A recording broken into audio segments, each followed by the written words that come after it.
Hello दोस्तों, जय हिंद। स्वागत है आपका ट्रिक टू किक जीके में।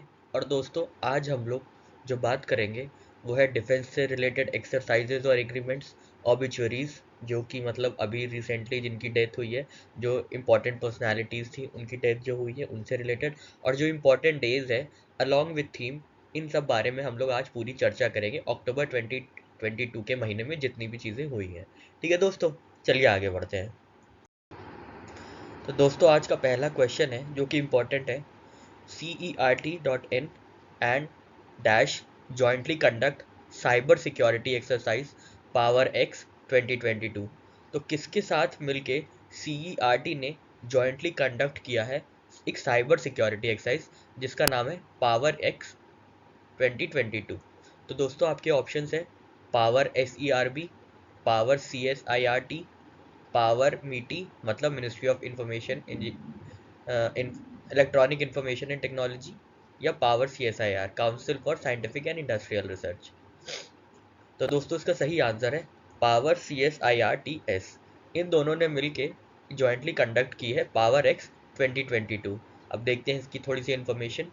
Computer emergency response team India ने in collaboration with power CSIRT मतलब computer security incident response teams in power sector designed and conducted the cyber security exercise power X for 193 power sector utilities. ठीक है, objective क्या था exercise का? To recognise, analyse and respond to cyber incidents. ठीक है, बहुत important है दोस्तों, याद रखिएगा। सबसे अच्छी बात है कि इसमें आपको ज़्यादा कुछ करना नहीं है, बस आपको ट्रिक ऐसे लगानी है। दोनों चीज़ CC वाले ही कर रहे हैं, ठीक है, और दोनों के एंड में TT आता है। ठीक है, CERT के भी एंड में T आता है, CSIRT के भी एंड में T आता है। इसलिए मैंने CSIR रखा था ताकि कंफ्यूजन में अगर आप ये भूल जाएं कि CC दोनों में आ रहा है तो TT भी दोनों में आ रहा है। दोनों शुरू भी एक साथ हो रहे हैं और दोनों खत्म भी एक साथ हो रहे हैं। ठीक है दोस्तों, तो CERT मतलब computer emergency response team Indian, और CSIRT ने जॉइंटली कंडक्ट किया है पावर एक्सरसाइज। चलिए दोस्तों, आगे बढ़ते हैं। नेक्स्ट क्वेश्चन है दोस्तों, विच of the following naval command conducts offshore security exercise प्रस्थान। तो किस नेवल कमांड ने कंडक्ट किया है एक्सरसाइज प्रस्थान? आपके ऑप्शंस हैं ईस्टर्न, वेस्टर्न, साउथ ईस्टर्न या north eastern. Which of the following naval command conducts offshore security exercise Prasthan? Options are eastern, western, south eastern और नॉर्थ ईस्टर्न। तो the right answer is eastern. Alright, तो इसका सही answer है eastern. तो इसको सबसे अच्छी बात है आपको याद करने के लिए बहुत आसान सी ट्रिक है कि आप ईस्टर्न में क्या देख रहे हैं? ईट। ठीक है, ईस्ट इस हटा दीजिए, इसको मान लीजिए ईट। ठीक है, और प्रस्थान का मतलब होता है चले जाइए, अब निकल लीजिए। ठीक है, ईट खाइए और प्रस्थान कीजिए। ठीक है, तो ईस्टर्न कमांड ने, ईटर्न कमांड ने आप याद कर सकते हैं, ईस्टर्न कमांड ने ऐसे प्रस्थान एक्सरसाइज कंडक्ट की है। ठीक है दोस्तों, बहुत ही आसान सी ट्रिक है। ईस्टर्न कमांड ने प्रस्थान किया है क्योंकि ईस्टर्न कमांड में ईट आता है, तो ईट खाइए और प्रस्थान कीजिए। ठीक है दोस्तों, ये कहाँ पे हुई थी? Offshore exercise was conducted in Krishna Godavari basin offshore development area under the aegis of headquarters eastern naval command. इसका कमांड कहाँ है? विशाखापट्टनम में। यहाँ बहुत इंपॉर्टेंट एक्सरसाइज होती हैं, इसको आपको याद रखना है। ठीक है, तो चलिए दोस्तों, आगे बढ़ते हैं। The exercise IPSAMAR was initiated in the year. Options are 2006, 2008, 2007 और 2010। तो एक्सरसाइज इप्सामार जो है वो किस सन में स्थापित की गई थी या किस सन में पहली बार शुरू की गई थी? इप्सामार तो आप लोग जानते ही हैं। आई से ये इप्सा का वो है, इंडिया ब्राज़ील साउथ अफ्रीका का एक कलेक्टिव ग्रुपिंग है जिसको हम लोग इप्सा कहते हैं। उन्हीं की जो एक्सरसाइज होती है उसको इप्सामार कहते हैं। ठीक है, तो मारीटाइम एक्सरसाइज। ठीक है, तो ये कब शुरू की गई थी? ये शुरू की गई थी दोस्तों 2008 में। देखिए दोस्तों, ये सब चीज़ें आपको याद रखनी है क्योंकि जनरली आपको ये मिल जाएगा। ठीक है, अभी आप ये तरकश, INS तरकश ने पार्टिसिपेट किया है समार में, ये हेल्ड इन साउथ अफ्रीका हुई, ये सब चीज़ें मिल जाती हैं। पर जनरली हम लोग अवॉइड कर देते हैं ये पहली बार कब हुई थी। और जनरली क्वेश्चन आजकल, क्वेश्चन की डेप्थ बढ़ती जा रही है कि कहाँ से कब से शुरू हुआ। अभी किसी एग्जाम में मुझे याद नहीं आ रहा है, नाटो की ये पूछा गया था कि नाटो किस ट्रीटी के अंदर स्टैब्लिश हुआ था? वॉशिंगटन ट्रीटी शायद इसका आंसर था। तो बताइए ऐसे ऐसे मतलब डेप्थ में क्वेश्चन पूछ रहे हैं जिनको जनरली हम लोग अवॉइड कर देते हैं। तो मैं आपको यहाँ पे सुपरफिशियली सिर्फ नहीं बताना चाहता हूँ कि इसमें आईएनएस तरकश ने पार्टिसिपेट किया और कहाँ पे पार्टिसिपेट किया, बल्कि और इन डेप्थ जो डायमेंशन है उसके बारे में भी अवगत कराना चाहता हूँ। ठीक है दोस्तों, तो इसका सही आंसर है 2008।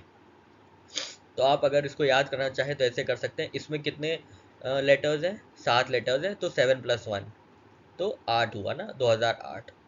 ये बस ट्रिक है, आपको बस वहाँ जाके ऑप्शंस आइडेंटिफाई करके रिकॉग्नाइज करके आपको सही आंसर टिक करना है और आगे बढ़ जाना है। ठीक है दोस्तों, इसका ऑब्जेक्टिव क्या है? ऑब्जेक्टिव ऑब्वियसली यही है, strengthen maritime security, conduct joint operational training, sharing of best practices and building interoperability to address common maritime threats. ठीक है, तो ये साउथ अफ्रीका में हुई थी। इसको इसमें किस आईएनएस तरकश ने पार्टिसिपेट किया था और ये पहली बार 2008 में हुई थी। ठीक है, चलिए दोस्तों आगे बढ़ते हैं। नेक्स्ट क्वेश्चन है दोस्तों, from October 18 to 20, 2022, the second edition, remember this, the second edition of Tri Services HADR. HADR means Humanitarian Assistance and Disaster Relief Tiger Triumph by India and US was conducted at, your options are Tuticorin, Vishakhapatnam, Daman and Diu और चेन्नई। तो किसकी coast पे try services HADR जो कहते हैं, tiger Triumph, आप सुने ही होंगे इसका नाम, बहुत ही इंपॉर्टेंट एक्सरसाइज है, वो कहाँ हुई थी? क्योंकि ये ट्राई सर्विसेज में तीनों सर्विसेज इन्वॉल्व हैं डिफेंस की, आर्मी, नेवी और एयरफोर्स। तो टाइगर ट्रायम्फ कहाँ हुई? ट्यूटिकोरिन में, विशाखापट्टनम में, दमन एंड दीव में या चेन्नई में? तो दोस्तों आप सही आंसर है विशाखापट्टनम। विशाखापट्टनम ही ईस्टर्न नेवल कमांड का हेडक्वार्टर है। ठीक है, तो यहाँ पे काफ़ी इंपॉर्टेंट एक्सरसाइज होती रहती हैं, आपको याद रखना पड़ेगा। तो Tiger Triumph 2022 India and US conducted tri services HADR exercise at Visakhapatnam Andhra Pradesh. ठीक है दोस्तों, याद रखिएगा ये सेकेंड एडिशन था। ठीक है, सेकेंड एडिशन था और it was held in line with the growing strategic cooperation between two countries. ठीक है, तो ग्रोइंग जो स्ट्रैटेजिक कॉपरेशन के लिए ऐसी ऐसी चीज़ें होती रहती हैं कि आपस में इंटर ऑपरेबिलिटी के लिए आर्मीज और नेवीज और एयर फोर्सेस सब जॉइंट ऑपरेशंस कंडक्ट करती हैं। ठीक है, तो चलिए दोस्तों आगे बढ़ते हैं।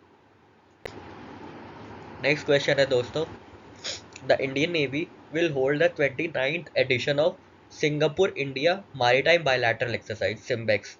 ठीक है, तो सिम्बेक्स SI से सिम्बेक्स, श्रीलंका से होता तो SLI हो जाता। ठीक है, स्लाइनेक्स।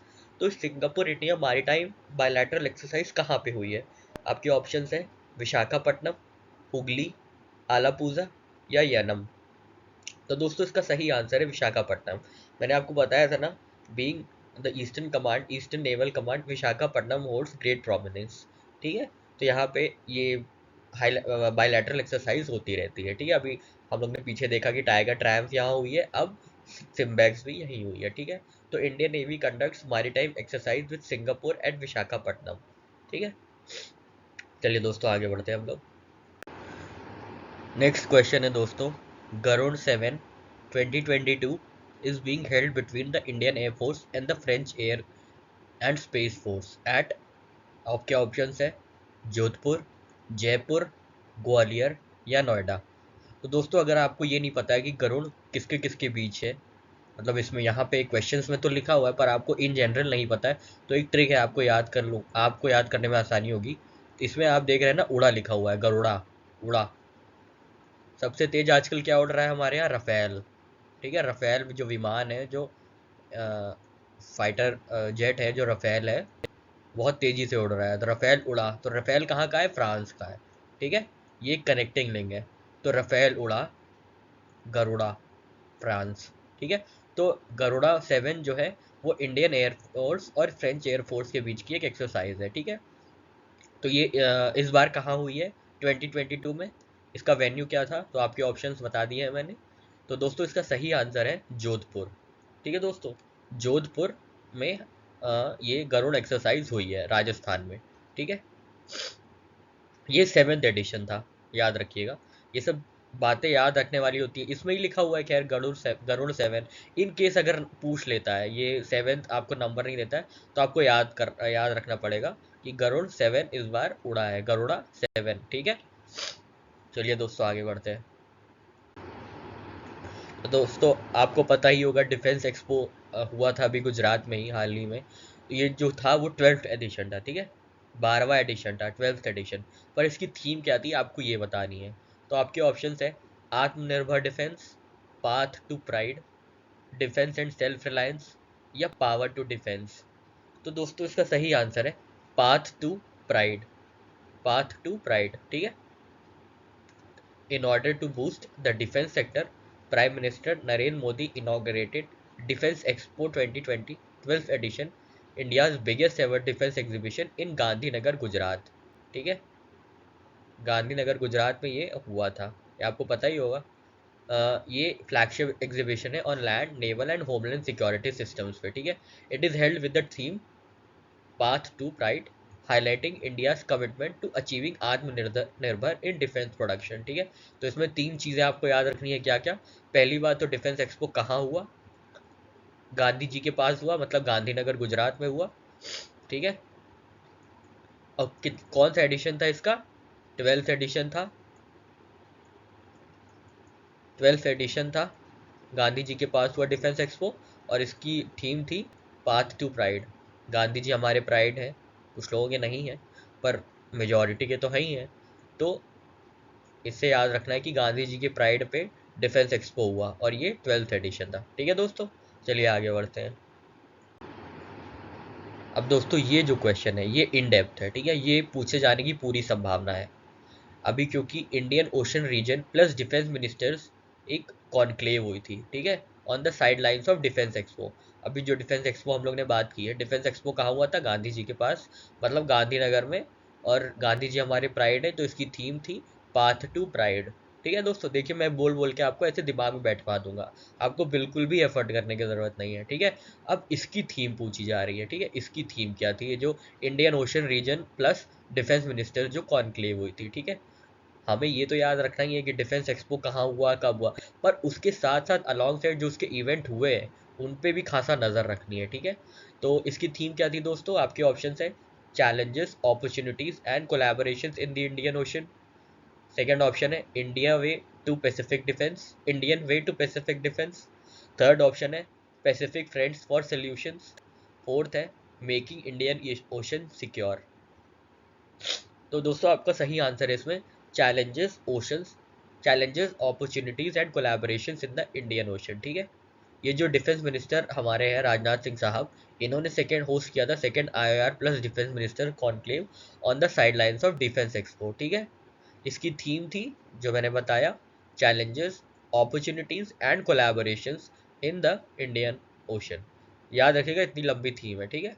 तो आपको याद नहीं रखना, बस आपको याद रखना है सेकेंड आईओआर। अगर आप इसको बड़ा करेंगे Indian ocean region defence minister, ये भी अपने आप में इतनी लंबी कॉन्क्लेव है, तो उसकी थीम भी बहुत लंबी है, ठीक है।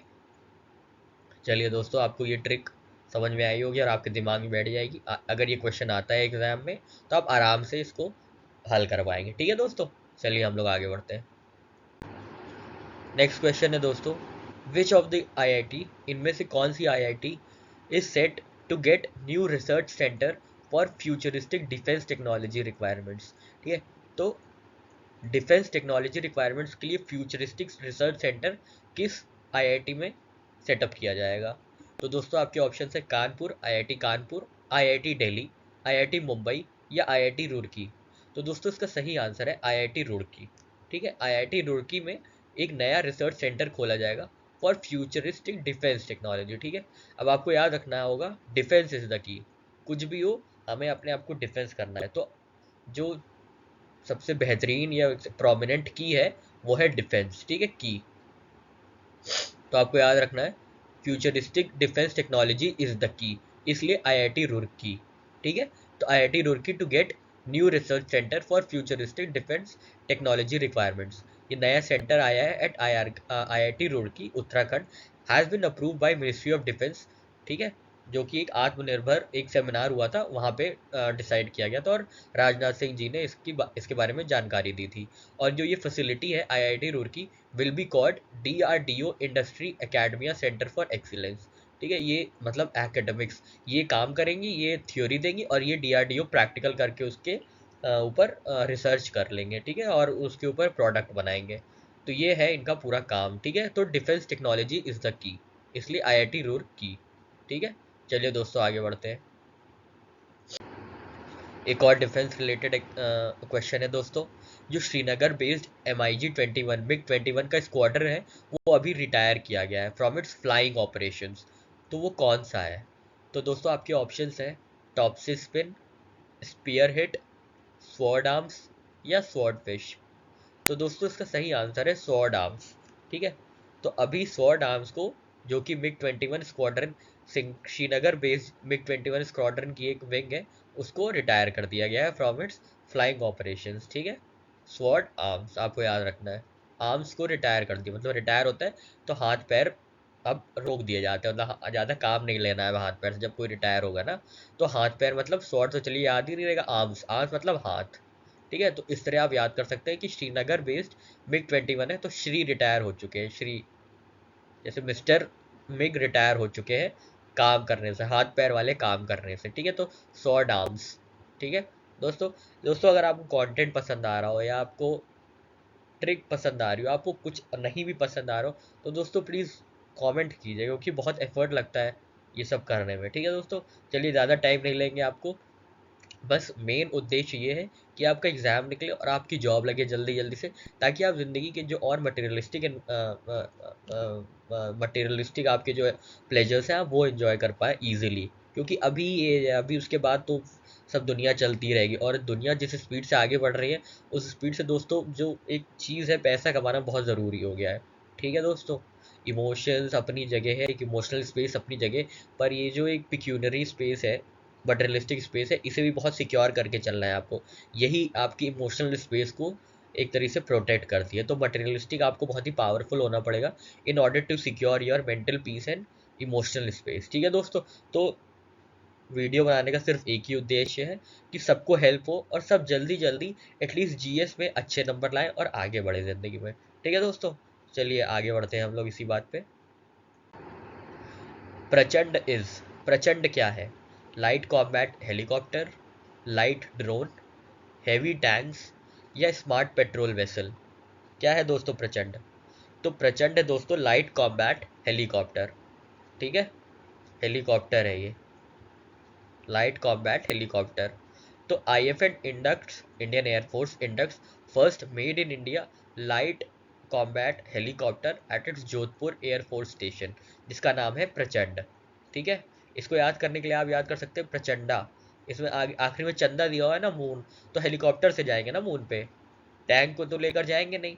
और स्मार्ट पेट्रोल वैसे लिए तो उसमें पानी में चलेगा, तो इसको भी नहीं लेके जाएंगे। हाँ, ड्रोन को नहीं लेके जाएंगे क्योंकि ड्रोन थोड़ा अनसेफ है, अभी उसके बारे में ज़्यादा पता नहीं है।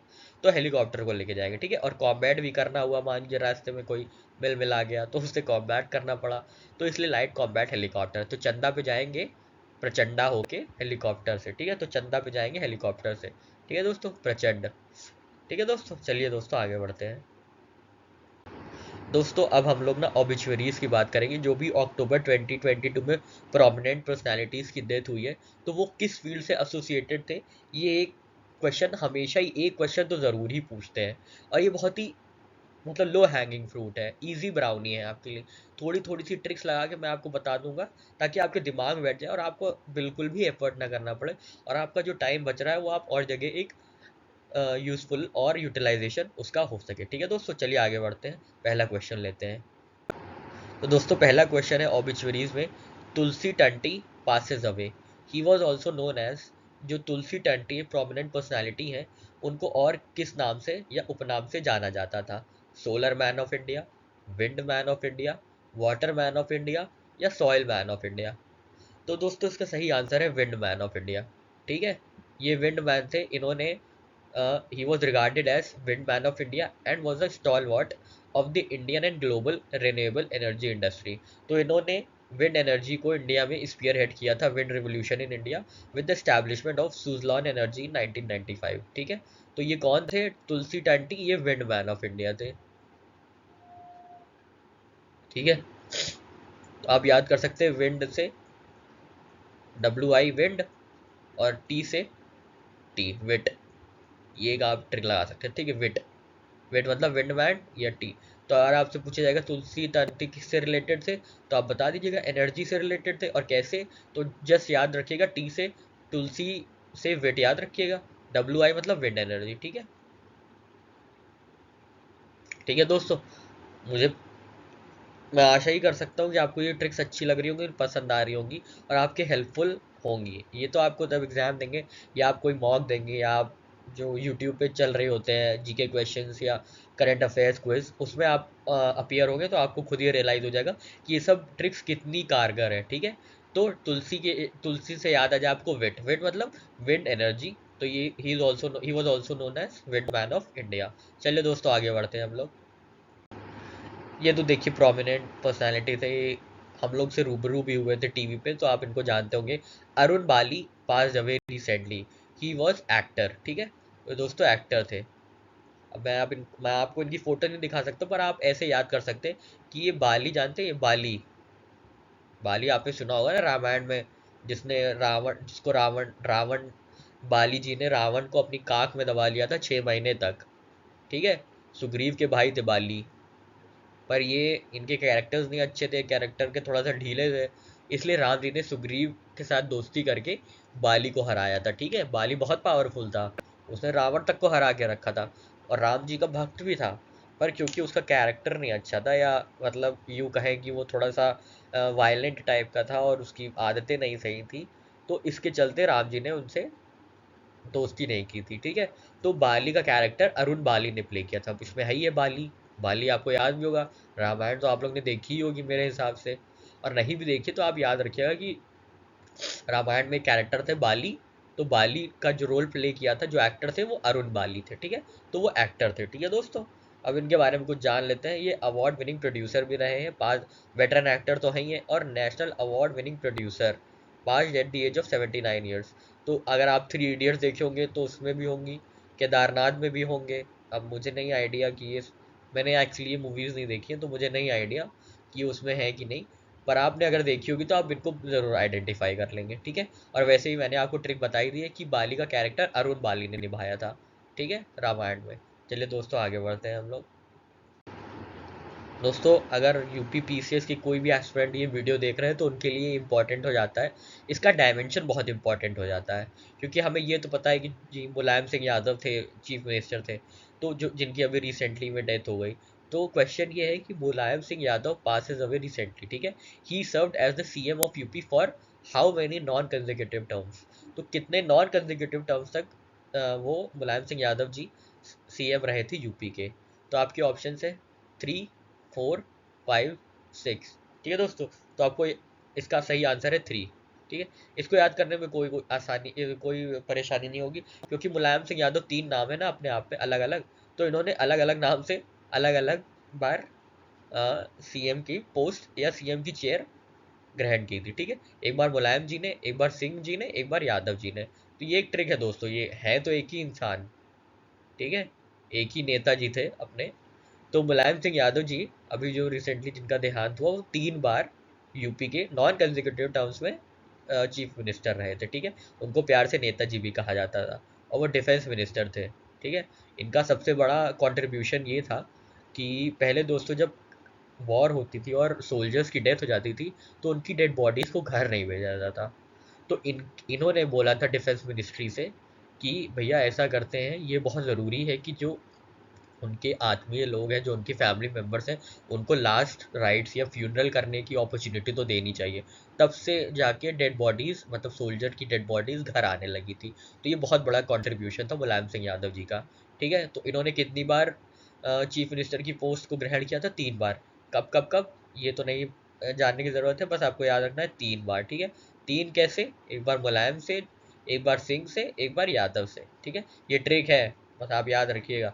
ये नहीं कि आप वहाँ ढूंढ रहे हैं कि बताया था सर ने कि अलग अलग इंसान थे तो अलग अलग लोग की डेथ हुई होगी। नहीं, एक ही इंसान है और इन्होंने 3 बार मुख्यमंत्री का पद संभाला था। ठीक है दोस्तों, चलिए आगे बढ़ते हैं। अभी Padmashri awardee doctor Temsula Ao passed away. ठीक है, तो शी वॉज, अब वो क्या थी? पोएट, प्रोड्यूसर, वेटरन बैंकर, या पॉलिटिशियन? तो दोस्तों आप इसका सही आंसर बताइए। अगर आपको लग रहा है कि वेटरन बैंकर है तो गलत आंसर है, क्योंकि इसका सही आंसर है दोस्तों, वो थी एक फेमस पोएट। ठीक है, नॉर्थ ईस्ट से आती थी। ठीक है, नागालैंड से। तो Padma Shri awardee doctor Temsula Ao passed away. She was renowned Indian English poet from Nagaland and Padma Shri awardee, ठीक है। She was a prominent poet, author, ethnographer, and professor. She played a pivotal role in popularizing the Naga culture through her literary work. तो दोस्तों इसको याद रखना है, इस इनके आगे सुला लिखा हो, मतलब सुला मतलब सुला देना, सो जाना, ठीक है। तो हम लोग कविताएं पढ़ के ही सोते थे या लोरियां गा के, जब हम लोग को बचपन में। अब तो हम लोग इंस्टाग्राम पोस्ट से सोते हैं या यूट्यूब पे कुछ देख के सोते हैं, वो अलग बात है दोस्तों। मैं पुराने ज़माने की बात कर रहा हूँ, जब हम लोग बच्चे हुआ करते थे। ये 90s, नहीं 90s नहीं, 1995 या 90s, 95 2000 के बीच वाले जो बच्चे हैं वो, उनको पता होगा। हम लोग को लोरियां सुना के सुलाया जाता था। तो किसी ना किसी ने लिखा ही होगा।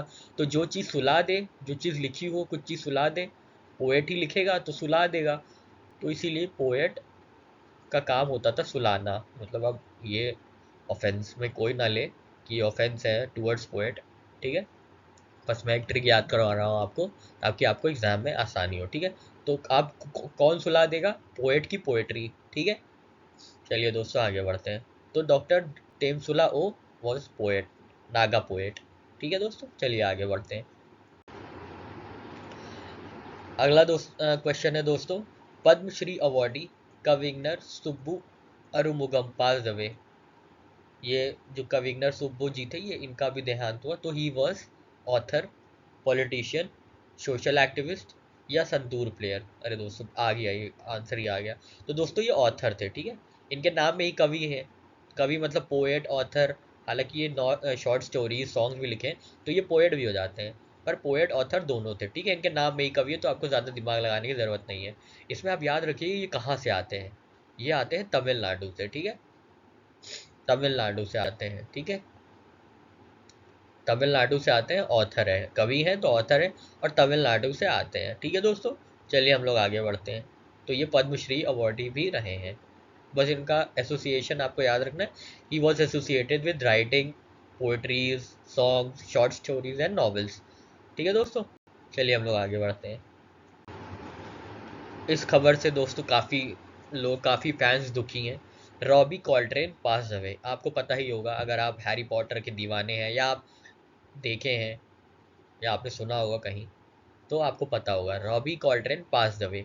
ही was an actor, author, politician या पॉलिटिशियन होगा, एक्टिविस्ट। तो दोस्तों रॉबी कॉल्ट्रेन, जैसा कि हम लोग जानते हैं, हैग्रिड, जिससे बड़े बड़े बाल थे हैरी पॉटर में, वो एक्टर थे। उनकी डेथ हो गई, ठीक है। बहुत ही तकलीफ हुई मुझे पर्सनली। बढ़िया कैरेक्टर थे, एक पॉजिटिव वाइब्स लेके आते थे हैरी पॉटर में, और हैरी को भी काफ़ी सपोर्ट करते थे। तो actor Robbie Coltrane, Harry Potter Hagrid passed away, ठीक है। ये कहाँ के रहने वाले थे? ये ब्रिटिश थे, ठीक है। स्कॉटिश ऑटर, सॉरी, स्कॉटलैंड से आते थे, ठीक है। स्कॉटलैंड से आते थे, स्कॉटिश एक्टर थे। इन्होंने, इनकी फेमस मूवीज थी Brothers Bloom, Harry Potter, Half Blood Prince, Harry Potter and the Deathly Hallows. तो पूरा हैरी पॉटर की ऑलमोस्ट जितना पूरी फ्रेंचाइज में थोड़े थोड़े पार्ट में ये रहे हैं। डेथली हैलोज पार्ट 2 में भी थे, ठीक है। इफी ग्रेव इनकी बहुत फेमस मूवी थी, ठीक है। तो रॉबी कॉल्ट्रेन हैग्रिड थे, और इनकी अभी डेथ हो गई है। तो ये एक्टर थे, ठीक है दोस्तों। चलिए हम लोग आगे बढ़ते हैं। अगला क्वेश्चन है दोस्तों, doctor Dilip Mahalanobis, Pioneer of wish therapy, passed away. उन जो भी डॉक्टर दिलीप महालनोबिस हैं, वो किस थेरेपी में पायनियर का रोल प्ले किया था उन्होंने?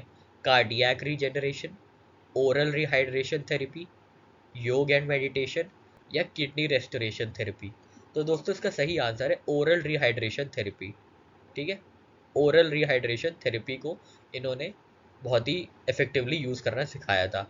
तो oral rehydration therapy is a solution use to prevent and treat dehydration, ठीक है।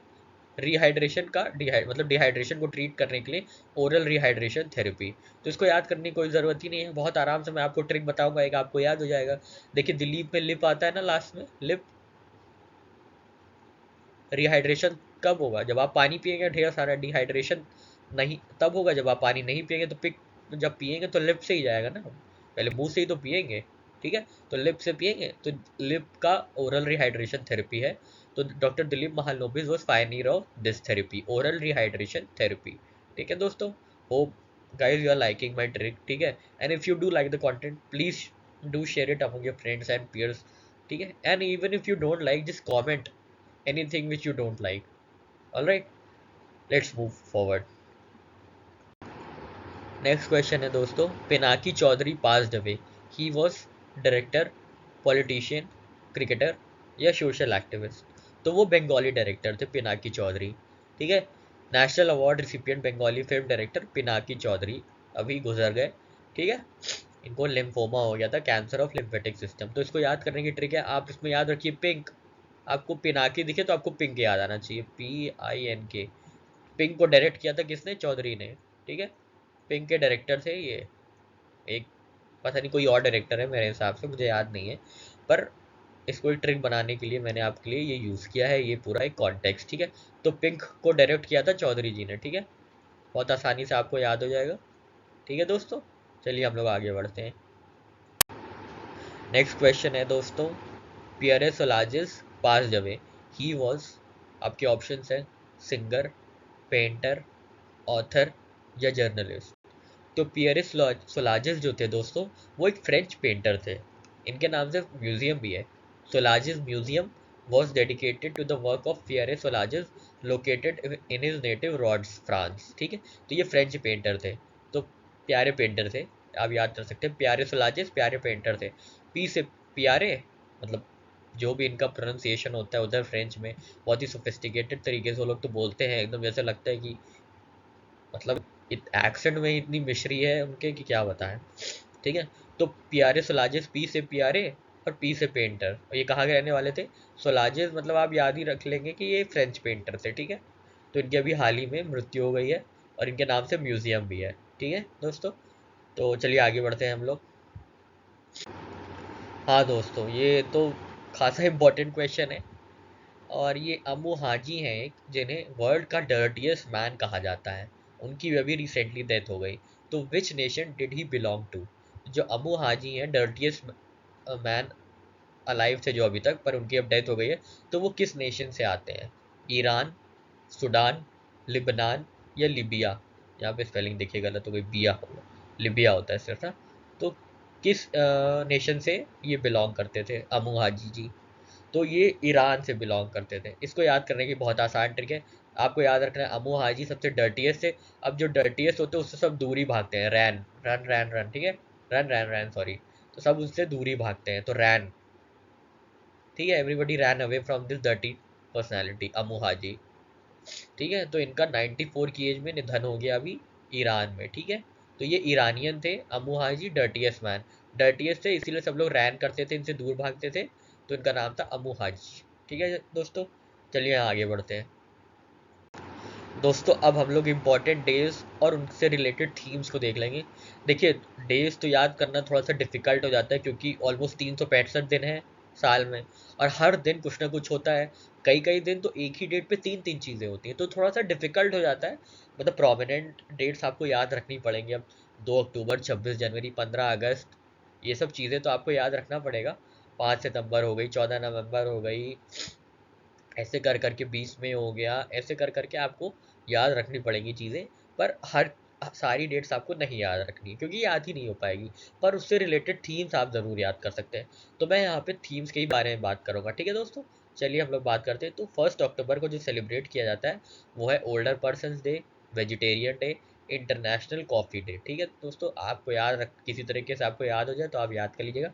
पर आप लोगों को थीम पे ध्यान देना है। तो ओल्डर पर्सनस की थीम क्या थी? The resilience and contributions of older women, ठीक है। ओल्डर वीमेन के कॉन्ट्रीब्यूशंस की, रेजिलियंस और कॉन्ट्रीब्यूशन के लिए ये दिवस इस बार मनाया जा रहा है। तो याद रखना है आपको, ओल्डर पर्सनस में ओल्डर वीमेन की बात की जा रही है, तो आप इस तरीके से याद कर सकते हैं, ओल्डर वीमेन, ठीक है। ओल्डर वीमेन की बात की जा रही है। 2 अक्टूबर को दोस्तों हम लोग जानते हैं गांधी जयंती होती है, और इसी साथ international day of non violence भी सेलिब्रेट किया जाता है। 3 अक्टूबर को दोस्तों सेलिब्रेट करते हैं हम लोग वर्ल्ड हैबिटेट डे। इनका इनका जो थीम है इस बार की, mind the gap, leave no one and place behind, ठीक है। हैबिटेट आप अपना जानते हैं, हैबिटेट मतलब एक तरीके से घर होता है, मान लीजिए घर समझ लीजिए। तो घर आप कभी पीछे छोड़ के नहीं जा सकते, ठीक है। Leave no one and place behind, अपनी जगह कोई नहीं छोड़ के जा सकता है। आप भले विदेश में चले जाइए, US चले जाइए, UK चले जाइए, कहीं भी, पर अपना देश, अपना हैबिटेट अपना ही होता है, ठीक है। तो इसी तरीके से आप याद रख सकते हैं, leave no one and place behind, कुछ भी पीछे ना छोड़िए आप, ठीक है। और आगे चलते हैं तो 4 अक्टूबर को हम लोग सेलिब्रेट करते हैं वर्ल्ड एनिमल डे। तो एनिमल के साथ हम लोग प्लैनेट शेयर करते हैं, तो इसीलिए अ शेयर्ड प्लैनेट इस बार की थीम है। ठीक है दोस्तों। 5 अक्टूबर को हम लोग वर्ल्ड टीचर्स डे सेलिब्रेट करते हैं। ठीक है, एक महीने बाद हम लोग जो नेशनल टीचर्स डे के एक महीने बाद हम लोग वर्ल्ड टीचर्स डे सेलिब्रेट करते हैं। तो दोस्तों इसकी जो थीम है वो है the transformation of education begins with teachers. ठीक है, तो इतनी बड़ी थीम है, आपको याद होगी ट्रांसफॉर्मेशन। अब आप याद कर सकते हैं टी से ट्रांसफॉर्मेशन है, टी से टीचर है, तो जो टी से शुरू होगा वही होगा जनरली। अब कुछ और भी दे दे, ट्रांसफॉर्मिंग एजुकेशन दे दे, तब भी आपको ध्यान देना है कि ये लंबी सी थीम है इसकी। ठीक है, अब यहाँ पे भी एक चीज़ है कि United Nations world space week celebrate किया गया between 4th to 10th October. ठीक है, United State world space week. ठीक है, स्पेस वीक को 4 से 10 अक्टूबर के बीच में सेलिब्रेट किया गया to celebrate the contributions of space science and technology. इसकी थीम थी स्पेस एंड सस्टेनेबिलिटी। ठीक है, अब आप याद कर सकते हैं इसमें एस से स्पेस और एस से ही सस्टेनेबिलिटी। ठीक है, अब आप इसमें ध्यान दीजिएगा। अब स्पेस एंड सोल्यूशंस मान ले दे दिए आपको कंफ्यूज करने के लिए, तो आपको इतना तो ध्यान देना ही पड़ेगा। ठीक है, तो लेकिन ये याद रखना है दोनों चीज़ें एस से शुरू होती है, तो स्पेस एंड सस्टेनेबिलिटी इस बार की थीम थी। ठीक है दोस्तों, चलिए आगे बढ़ते हैं। तो दोस्तों 6 अक्टूबर को हम लोग जो सेलिब्रेट करते हैं, जो ज़रूरी है, वो है वर्ल्ड सेरिब्रल पॉल्जी डे। ठीक है, ये एक तरीके की डिजीज़, क्या कह सकते हैं, डिसऑर्डर होता है। ठीक है, तो इसकी थीम है बिलियंस ऑफ रीजंस। ठीक है, इसको आपको याद रखना है, बिलियंस ऑफ रीजंस। ठीक है, सेरिब्रल पॉल्जी की जो थीम है वो है बिलियंस ऑफ रीजंस। 7 अक्टूबर को हम लोग मूव करते हैं। तो 7 अक्टूबर को सबसे अभी इम्पॉर्टेंट डे है, वो है वर्ल्ड कॉटन डे। तो इसकी जो थीम है वो है weaving a better future for cotton. ठीक है, बेटर फ्यूचर के कॉटन के लिए, कॉटन के बेटर फ्यूचर के लिए कॉटन डे सेलिब्रेट किए। 7 अक्टूबर है, याद रखिएगा। ठीक है, वर्ल्ड स्माइल डे, ये भी इम्पोर्टेंट है। आप एक्ट ऑफ काइंडनेस करेंगे तो कोई ना कोई मुस्कुराएगा और आपकी आत्मा भी मुस्कुराएगी। ठीक है, तो आप इस तरीके से याद कर सकते हैं वर्ल्ड स्माइल डे। जैसे कि आप मेरा चैनल सब्सक्राइब करेंगे, मैं स्माइल करूँगा। आप लाइक करेंगे, मैं और स्माइल करूँगा। आप कमेंट करेंगे तो मैं बहुत ज़्यादा स्माइल करूँगा। ठीक है, ये भी N act of kindness he है दोस्तों। आप काइंड हैं तभी तो मेरा चैनल अच्छा लग रहा होगा, कंटेंट अच्छा लग रहा हो। नहीं, कितने आप लोग होंगे देख के चले जाएंगे, क्या फ़र्क पड़ता है। पर N act of kindness is what makes us human being. ठीक है, एंड ऑल्सो मतलब अदर ह्यूमन बीइंग्स जो है, अदर बीइंग्स हैं, वो भी एक्ट काइंड है बहुत। आप देखते होंगे कई वीडियो जहाँ पे हाथी बहुत बचाते हैं, या कुत्ते कितने वो हो जाते हैं, रेस्टलेस हो जाते हैं जब वो देखते हैं अपने मालिक को कहीं पे मतलब स्विमिंग करते हुए, या उनको लगता है कि वो डूब जाएंगे। तो एक्ट ऑफ काइंडनेस हर बार कहीं ना कहीं स्माइल किसी ना किसी के चेहरे पे ले आता है, और खुद भी बहुत अच्छा लगता है। तो आप भी अगर एक्ट आपको अच्छा, ये कंटेंट अच्छा लग रहा होगा और एन एक्ट ऑफ काइंडनेस आप करेंगे, शेयर करेंगे, लाइक करेंगे, सब्सक्राइब करेंगे, तो आप भी इस मुस्कुराएंगे और हम तो मुस्कुराएंगे ही। ठीक है दोस्तों, तो इस तरीके से आप याद कर सकते हैं world smile day, an act of kindness, help one person smile, let me be that one person who smile with your an act of kindness. ठीक है, चलिए दोस्तों आगे बढ़ते हैं। 8 अक्टूबर को हम लोग दोस्तों सेलिब्रेट करते हैं इंडियन एयरफोर्स डे। तो इसकी जो थीम है वो है transforming for the future. Future के ट्रांसफॉर्म करने के लिए एयरफोर्स डे इस बार सेलिब्रेट किया जा रहा है। Post day, post for planet, इसमें भी पी, इसमें भी पी। अभी हम लोग ने पीछे देखा था ना space week, space and sustainability, तो उसी तरीके से पोस्ट, पोस्ट फॉर प्लैनेट। 10 अक्टूबर को दोस्तों हम लोग सेलिब्रेट करते हैं मेंटल हेल्थ डे। तो इसकी जो थीम है, आजकल बहुत ही मेंटल हेल्थ पे काफ़ी बात की जा रही है। People are coming up with their concerns and awareness regarding mental health. Everybody is creating awareness regarding mental health, है ना। तो उसी के लिए we are celebrating mental health day with theme making mental health and wellbeing for all a global priority. ठीक है, तो mental health को एक ग्लोबल प्रायोरिटी के तरीके से देखा जा रहा है। ठीक है, तो इसकी थीम ये इस बार ये है पोस्ट डे की। अच्छा, ये वर्ल्ड पोस्ट डे, देखिए ऐसे ही होता है। 9 अक्टूबर को वर्ल्ड पोस्ट डे और 10 अक्टूबर को नेशनल पोस्ट डे। ठीक है, पोस्ट डे आपको याद ही है, पोस्ट फॉर प्लानट। ठीक है, not post for Instagram but post for planet. ये महत्वपूर्ण है, आपको ये याद रखना है। इंटरनेशनल गर्ल चाइल्ड डे है 11 अक्टूबर को, इंटरनेशनल गर्ल चाइल्ड डे। तो इसकी थीम है our time is now, our rights our future. ठीक है, गर्ल चाइल्ड का टाइम अब है, उनका राइट्स अब है, उनका फ्यूचर अभी है। ठीक है दोस्तों, तो ये इसकी थीम है। 12 अक्टूबर को दोस्तों सेलिब्रेट होता है arthritis day. It's in your hands, take action. ठीक है, जब अर्थराइटिस मतलब जो गठिया होता है, जो घुटनों में दर्द होता है, तो घुटनों में दर्द होता है तो हम लोग कोई ना कोई लोशन लगाते हैं हाथ से, तभी अपने हाथ में घुटने पे इमोशंस कह रहे हैं, लोशन लगाते हैं। ठीक है, तो it's in your hand, take action. ठीक है दोस्तों, और यहाँ पे कुछ चीज़ें रह गई हैं जो जो अलग से मैंने इंक्लूड की थी और रिसोर्सेज से। तो और देखते हैं इसमें, वर्ल्ड माइग्रेटरी बर्ड डे जो है वो 8 अक्टूबर को सेलिब्रेट किया जाता है। ठीक है, इसकी जो थीम है वो है लाइट पोल्यूशन। ठीक है, याद रखना है आपको।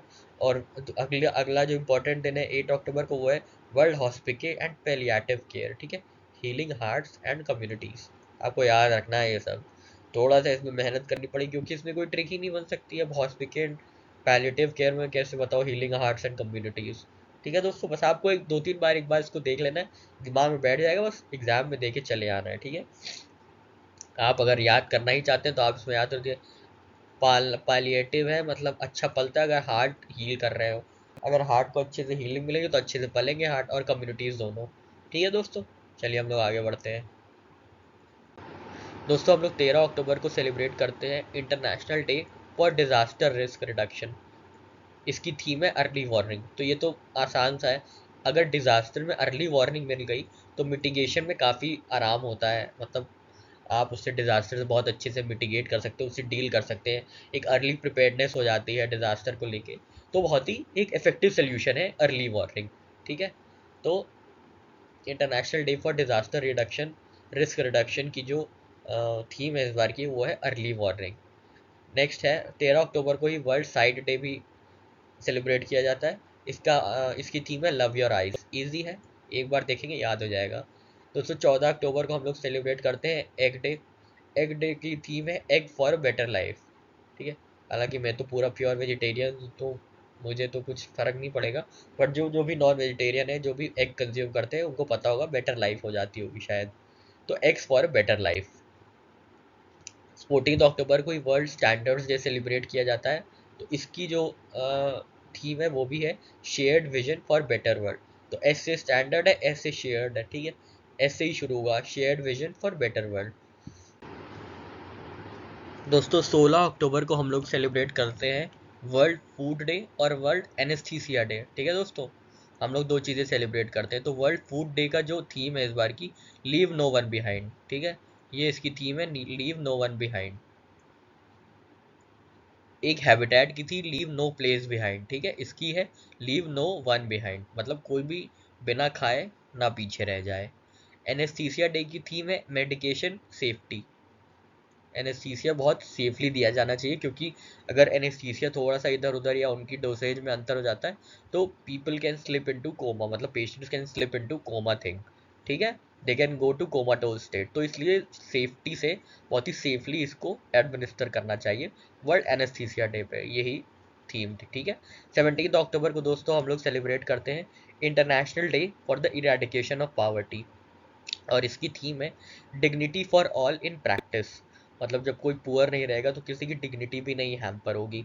वरना हम लोग जो थोड़े से गरीब हैं, जो थोड़े से मार्जिनलाइज्ड तबके से आते हैं, ऑब्वियसली वो उनकी डिग्निटी को कितना ट्रैम्पल किया जाता है। जैसे रिक्शे वाले को मार देंगे, बस वाले को मार देंगे, या कहीं पे कोई पियून है किसी डिपार्टमेंट में, उसे उल्टा सीधा बोल देंगे।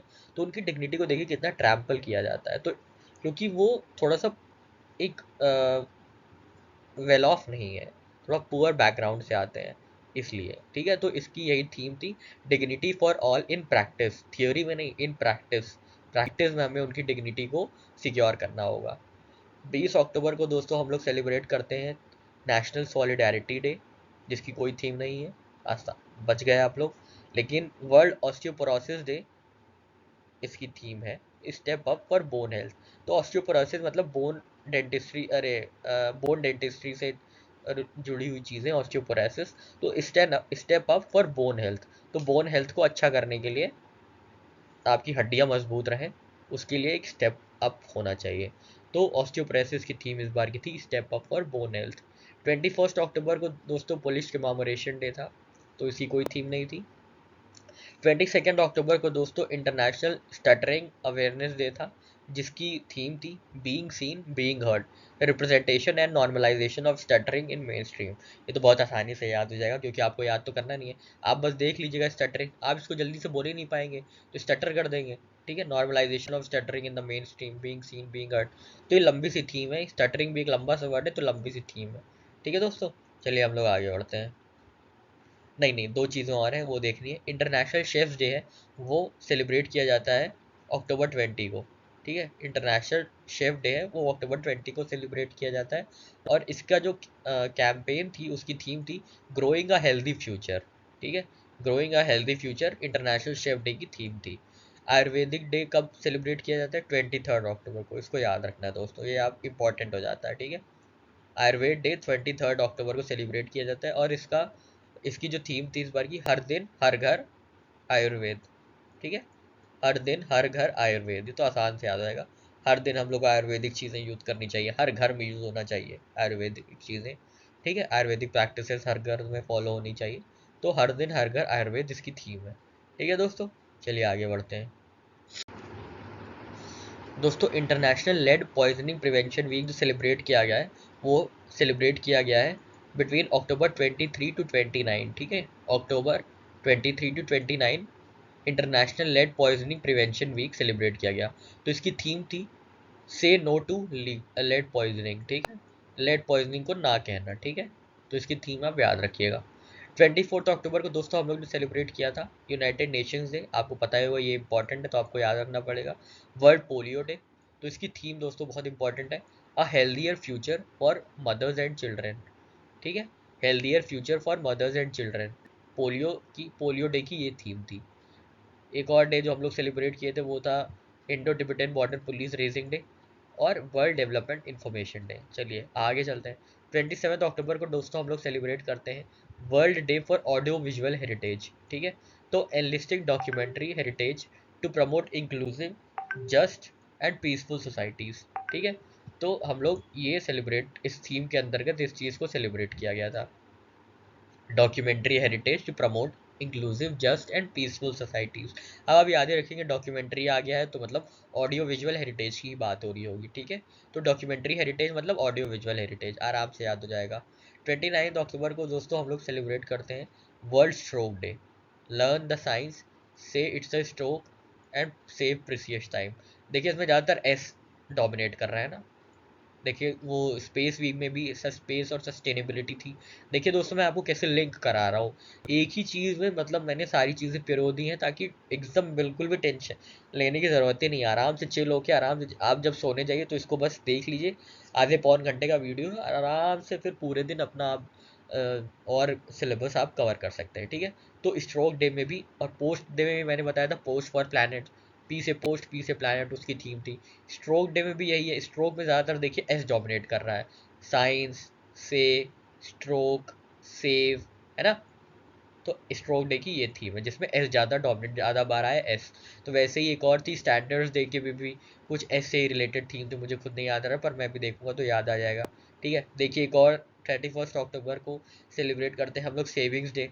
तो saving prepares you for better future, again saving, इसको याद करना है। सेविंग प्रिपेयर, आपके पास सेविंग रहेगी तो आपका फ्यूचर सिक्योर है। ठीक है, नेशनल यूनिटी डे आपको याद रखना है 31 अक्टूबर को, इम्पॉर्टेंट है। Halloween day, carving of pumpkin, अभी हैलोवीन डे पे ही अराउंड 150 लोग की डेथ हो गई थी साउथ कोरिया में। बहुत ही मतलब रिप्रेहेंसिबल, क्या कहेंगे, बहुत ही अनफॉर्चुनेट इंसिडेंट था ये, रिप्रेहेंसिबल तो नहीं था, बहुत ही अनफॉर्चुनेट था कि इतने लोगों की वहाँ पे हैलोवीन पे डेथ हो गई थी। मतलब वहाँ पे सेलिब्रेशन फेस्टिव माहौल था और फिर ये हो जाना was really bad thing to happen at that time ना। ठीक है, तो चलिए दोस्तों यहाँ पे ये डेज वाली चीज़ ख़त्म हो जाती है। मैंने कोशिश की है आपको कि सारी ट्रिक से सारे जुगाड़ से मैं आपको थीम्स भी याद करा सकूँ।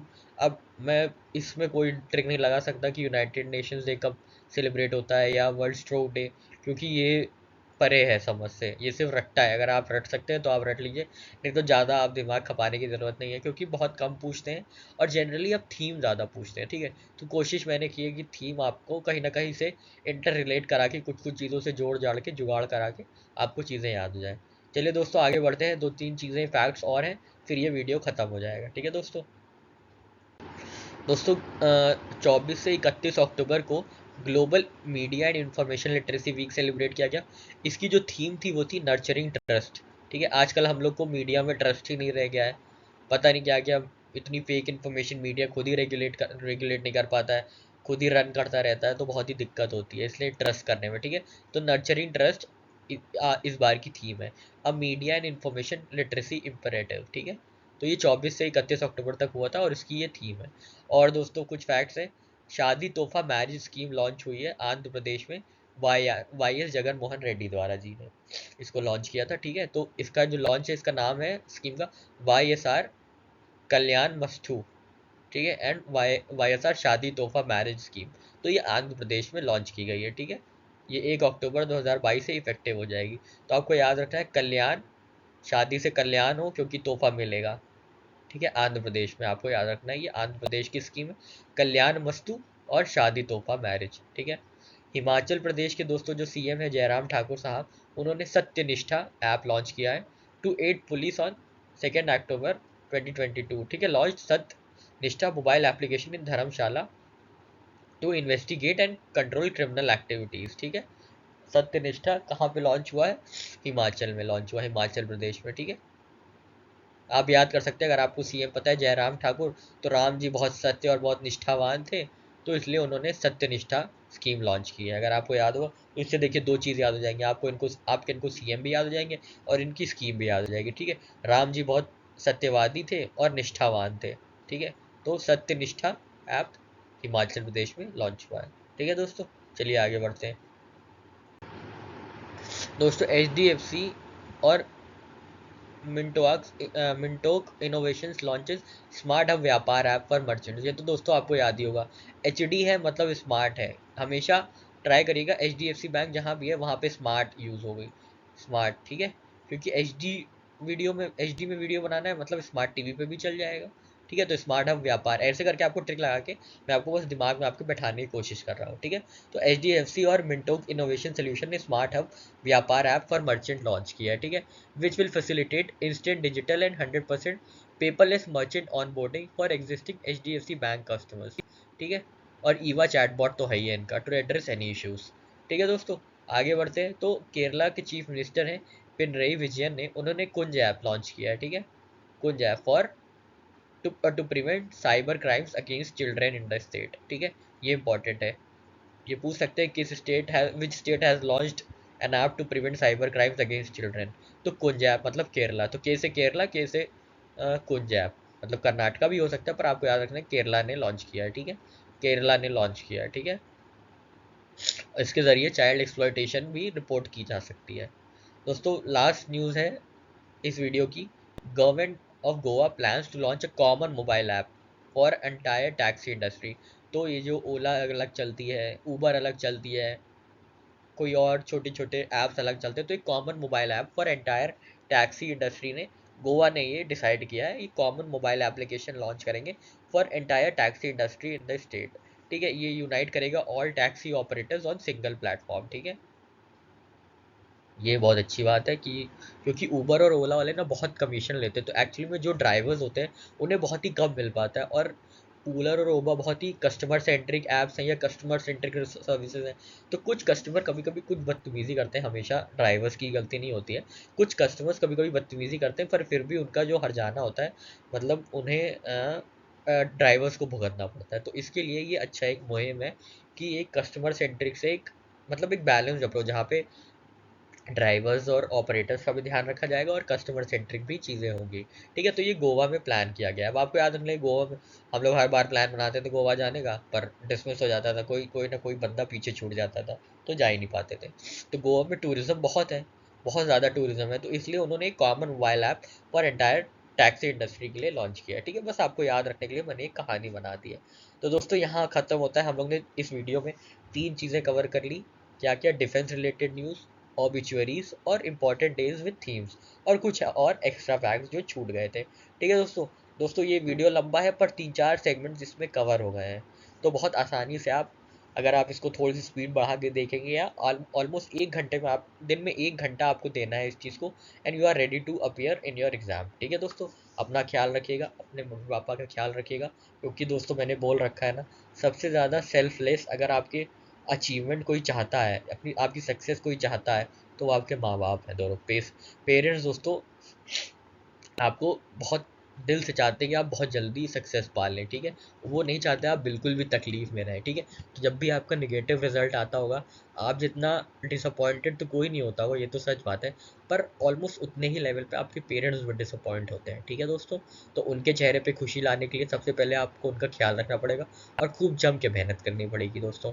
ठीक है, और दोस्तों मेहनत भी क्या, आप देखिए मैंने आपको जीएस तो जीके आराम से, जीके जीएस करंट अफेयर्स आराम से करा दिया, इसमें तो आपको कोई मेहनत भी नहीं है। आपको बस देखना है, सुनना है, बस वहाँ जाके टिक मार्क करना है। और चीज़ों में आपको दोस्तों मेहनत करनी है, आपको पेन कॉपी लेके बैठना है। इसमें तो आपको ना पेन लेना है, ना कॉपी लिखना है, ना आपको कोई कंटेंट इसका नोट्स बनाने हैं, क्योंकि अगर आप चाहेंगे तो मैं इसके पीडीएफ भी प्रोवाइड करा दूंगा। अगर एक सर्टेन अमाउंट में मुझे लोग मिल जाते हैं, तो ऑब्वियसली मैं पीडीएफ भी प्रोवाइड करा दूंगा, ताकि आप साथ साथ पीडीएफ भी पढ़ते रहें। तो ये डबल रिटेंशन टाइप की चीज़ हो जाएगी, कि आप देखते भी जा रहे हैं, साथ साथ पढ़ते भी जा रहे हैं।